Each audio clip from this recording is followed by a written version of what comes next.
ನಮಸ್ಕಾರ ಸ್ನೇಹಿತರೆ, ಹೇಗಿದ್ರು ಎಲ್ಲರೂ ಚೆನ್ನಾಗಿದ್ದಾರೆ ಅನ್ಕೊಂಡಿದ್ದೆ ಸ್ನೇಹಿತರೆ. ಎಲ್ರಿಗೂ SPP ಮೀಡಿಯಾದ ಮತ್ತೊಂದು ವಿಡಿಯೋಗೆ ತಮ್ಗೆಲ್ರಿಗೂ ಸ್ವಾಗತ ಸುಸ್ವಾಗತ. ಸ್ನೇಹಿತರೆ, 2025ರ ಈ ಒಂದು ವರ್ಷದಲ್ಲಿ ಅಕ್ಟೋಬರ್ 12ರಿಂದ ಈ ಕಟಕ ರಾಶಿಯವರು ಏನೆಲ್ಲ ಅದೃಷ್ಟವನ್ನು ಕಾಣಲಿದ್ದೀರಿ, ಈ ಅಕ್ಟೋಬರ್ ತಿಂಗಳಿನಲ್ಲಿ ಉಂಟಾಗ್ತಿರುವಂತಹ ಗ್ರಹ ಸಂಚಾರದ ಬದಲಾವಣೆಯಿಂದಾಗಿ ಯಾವುದರಲ್ಲಿ ಶುಭವನ್ನು ಕಾಣಲಿದ್ದೀರಿ, ಯಾವುದರಲ್ಲಿ ಬಹಳ ಎಚ್ಚರಿಕೆಯನ್ನು ಕಾಣಲಿದ್ದೀರಿ, ನಿಮ್ಮ ಜೀವನದ ವಿವಿಧ ಅಂಶಗಳಾದಂತಹ ವೃತ್ತಿ, ಆರೋಗ್ಯ, ವೈವಾಹಿಕ ಜೀವನ, ಆರ್ಥಿಕ ಸ್ಥಿತಿ, ಕೌಟುಂಬಿಕ ಜೀವನ ಮತ್ತು ವ್ಯವಹಾರದಲ್ಲಿ ಏನೆಲ್ಲ ಬದಲಾವಣೆಗಳನ್ನು ಈ ಕಟಕ ರಾಶಿಯವರು ಕಾಣಲಿದ್ದೀರಿ ಎಂಬುದರ ಸಂಪೂರ್ಣ ಮಾಹಿತಿಯನ್ನು ತಿಳಿಸ್ಕೊಟ್ಟು ಹೋಗ್ತೀನಿ ಸ್ನೇಹಿತರೆ. ಆದ್ದರಿಂದ ವಿಡಿಯೋನ ಸ್ಕಿಪ್ ಮಾಡದೆ ಇಲ್ಲಿಂದ ಕೊನೆ ತನಕ ನೋಡ್ತಾ ಬನ್ನಿ. ಸ್ಕಿಪ್ ಮಾಡಿ ವಿಡಿಯೋನ ನೋಡೋದ್ರಿಂದ ನಿಮಗೆ ಅಷ್ಟು ಇನ್ಫಾರ್ಮೇಷನ್ ಅರ್ಥ ಆಗೋದಿಲ್ಲ ಸ್ನೇಹಿತರೆ. ಸೊ ಫಸ್ಟಿಂದ ಎಂಟು ತನಕ ವಿಡಿಯೋನ ವಾಚ್ ಮಾಡಿ. ಹಾಗೆ ನಮ್ಮ ಈ ವಿಡಿಯೋ ಇಷ್ಟ ಆಗಿತ್ತು ಅಂದರೆ ವಿಡಿಯೋಗೆ ಒಂದು ಲೈಕ್ ಮಾಡಿ ಸ್ನೇಹಿತರೆ. ಯಾರೇನೋ ನಮ್ಮ ಚಾನಲ್ನ ಸಬ್ಸ್ಕ್ರೈಬ್ ಮಾಡ್ಕೊಂಡಿಲ್ಲ ಅವರು ಈಗಲೇ ಸಬ್ಸ್ಕ್ರೈಬ್ ಮಾಡ್ಕೊಳ್ಳಿ. ಸಬ್ಸ್ಕ್ರೈಬ್ ಮಾಡಿಕೊಂಡು ಪ್ರತಿನಿತ್ಯ ವಿಡಿಯೋನ ವಾಚ್ ಮಾಡ್ತಿರೋರಿಗೆ ಥ್ಯಾಂಕ್ ಯು ಸೋ ಮಚ್ ಅಂತ ಹೇಳ್ತಾ, ಇನ್ನು ತಡ ಮಾಡೋದು ಬೇಡ ಸ್ನೇಹಿತರೆ. ಈ ಕಟಕ ರಾಶಿಯವರಿಗೆ ಈ ಅಕ್ಟೋಬರ್ ತಿಂಗಳ ಗ್ರಹ ಸಂಚಾರ ಹೇಗಿರಲಿದೆ ಅಂತ ನೋಡ್ತಾ ಬರೋಣ ಸ್ನೇಹಿತರೆ.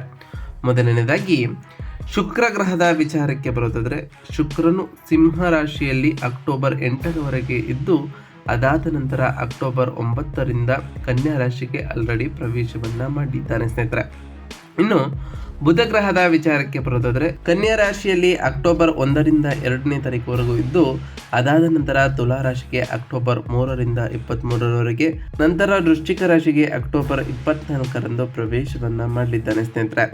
ಇನ್ನು ಸೂರ್ಯ ಗ್ರಹದ ವಿಚಾರಕ್ಕೆ ಬರೋದಾದರೆ, ಸೂರ್ಯನು ಅಕ್ಟೋಬರ್ 17ರವರೆಗೂ ಕೂಡ ಕನ್ಯಾ ರಾಶಿಯಲ್ಲಿ ಇರಲಿದ್ದು, ತುಲಾ ರಾಶಿಗೆ ಅಕ್ಟೋಬರ್ 17ರಂದು ಪ್ರವೇಶವನ್ನು ಮಾಡಲಿದ್ದಾನೆ ಸ್ನೇಹಿತರೆ.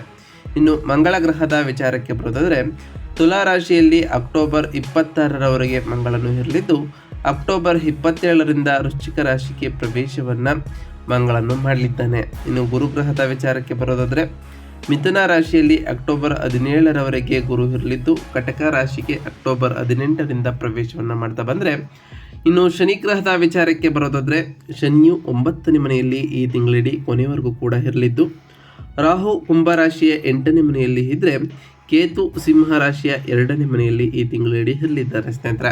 ಈ ಅಕ್ಟೋಬರ್ ತಿಂಗಳಿನಲ್ಲಿ ಒಂದಿಷ್ಟು ಮಿಶ್ರ ಫಲಿತಾಂಶಗಳನ್ನು ಕಾಣ್ತಾ ಹೋಗ್ತೀರಿ. ವೃತ್ತಿಪರವಾಗಿ ನಿಮಗೆ ಕಷ್ಟ ಕಾಲವೂ ಕೂಡ ಇರಲಿದ್ದು, ಆರ್ಥಿಕವಾಗಿ ಮತ್ತು ಕೌಟುಂಬಿಕವಾಗಿ ಬಹಳ ಉತ್ತಮವಾದಂತಹ ಸಮಯ ಇದಾಗಿರ್ತದೆ. ಈ ತಿಂಗಳು ನಿಮಗೆ ಕೆಲಸದ ಹೊರೆ ಮತ್ತು ಸ್ಥಾನದ ಬದಲಾವಣೆಗಳು ಕೂಡ ಇರ್ತಾ ಹೋಗ್ತವೆ.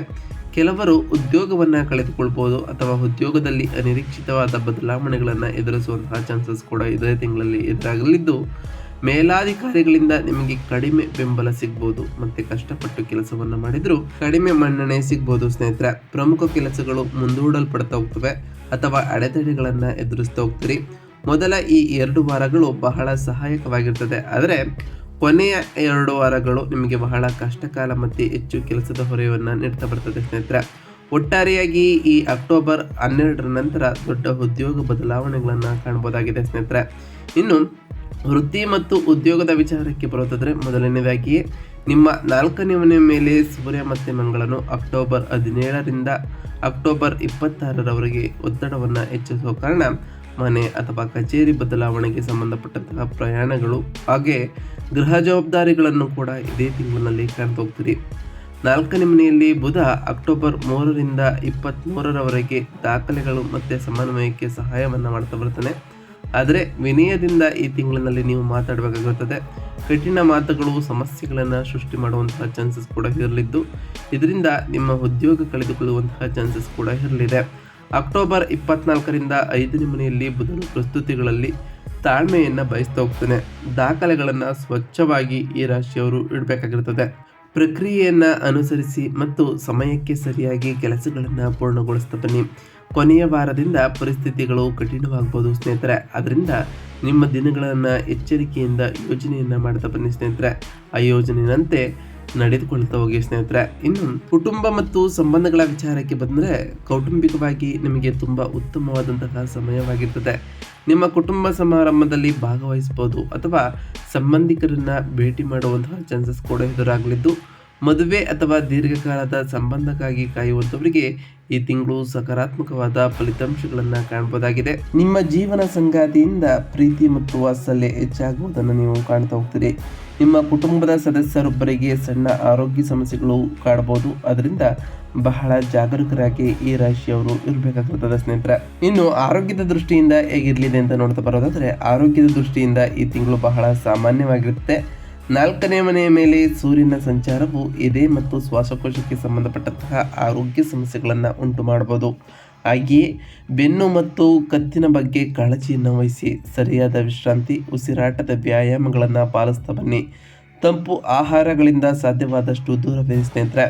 ಈ ತಿಂಗಳು ಎಚ್ಚರಿಕೆಯಿಂದ ವಾಹನವನ್ನು ಚಲಾಯಿಸಿ ಸಮತೋಲಿತವಾದಂತಹ ಆಹಾರ ಸೇವನೆಯನ್ನು ಮಾಡಿ ಸ್ನೇಹಿತರೆ. ಹಾಗೆಯೇ ನಿಮ್ಮ ದೈನಂದಿನ ಜೀವನದಲ್ಲಿ ವ್ಯಾಯಾಮ ಮತ್ತು ಧ್ಯಾನವನ್ನು ಕಡ್ಡಾಯಗೊಳಿಸಿ. ಇದರಿಂದ ನಿಮ್ಮ ದೈಹಿಕ ಶಕ್ತಿ ಮತ್ತು ಮಾನಸಿಕ ಶಕ್ತಿ ವೃದ್ಧಿಯಾಗಲಿದೆ ಸ್ನೇಹಿತರೆ. ಇನ್ನು ಆರ್ಥಿಕ ಸ್ಥಿತಿಯ ವಿಚಾರಕ್ಕೆ ಬರುತ್ತಿದ್ದರೆ, ಆರ್ಥಿಕವಾಗಿ ಈ ಅಕ್ಟೋಬರ್ 12 ನಂತರ ಬಹಳ ಸಹಾಯಕವಾಗಿರುತ್ತದೆ. ಉತ್ತಮ ಆದಾಯ ಮತ್ತು ಅನಿರೀಕ್ಷಿತವಾದ ಲಾಭಗಳನ್ನು ಇದೇ ತಿಂಗಳಿನಲ್ಲಿ ಕಾಣ್ತಾ ಹೋಗ್ತೀರಿ.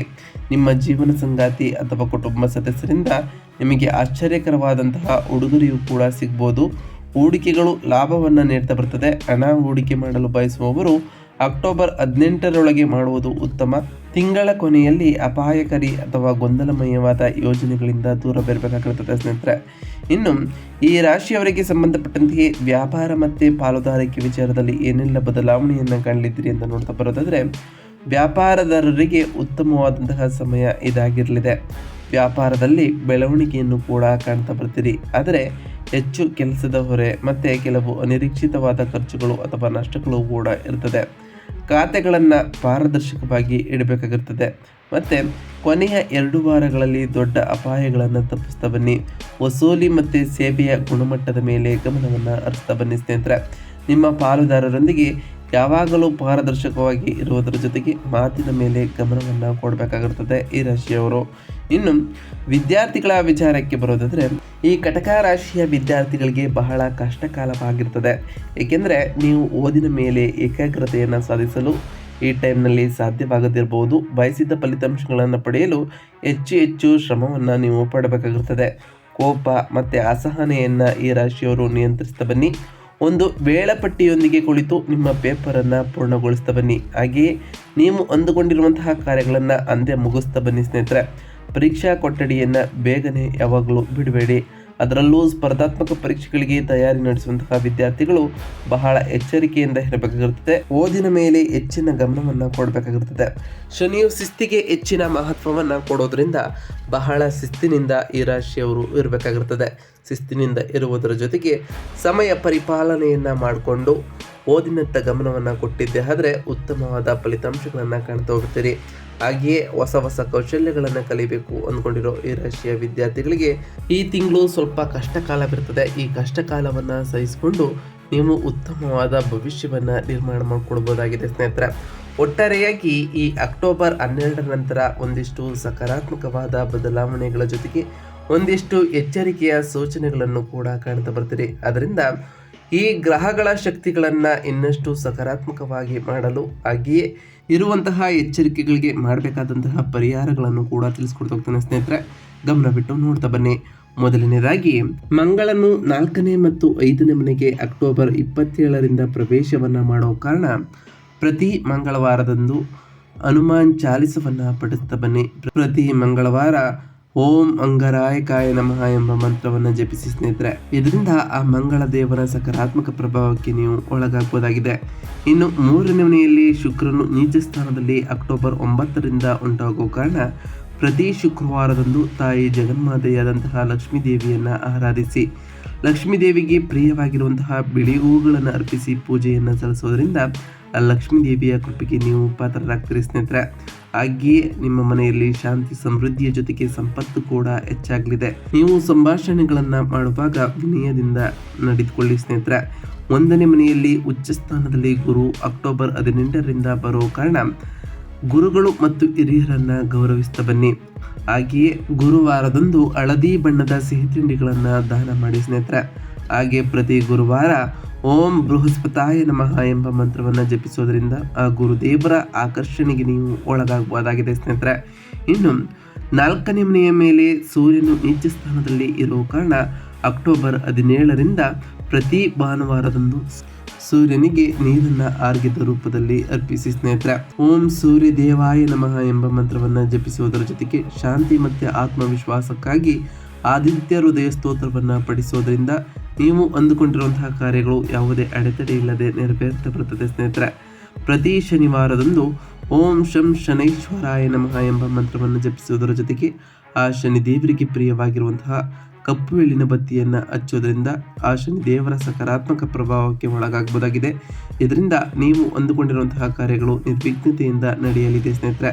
ನಾವು ತಿಳಿಸ್ಕೊಟ್ಟಿರುವಂತಹ ಈ ಎಲ್ಲ ಸರಳ ಪರಿಹಾರಗಳನ್ನು ಈ ರಾಶಿಯವರು ಮಾಡಿದ್ದೇ ಆದರೆ ನಿಮ್ಮ ಜೀವನದಲ್ಲಿ ಸಾಕಷ್ಟು ಬದಲಾವಣೆಗಳನ್ನು ಕಾಣ್ತಾ ಹೋಗ್ತೀರಿ. ನೀವು ಅಂದುಕೊಂಡಿರುವಂತಹ ಕಾರ್ಯಗಳು ಯಾವುದೇ ಅಡೆತಡೆ ಇಲ್ಲದೆ ನೆರವೇರಲಿದೆ ಸ್ನೇಹಿತರೆ.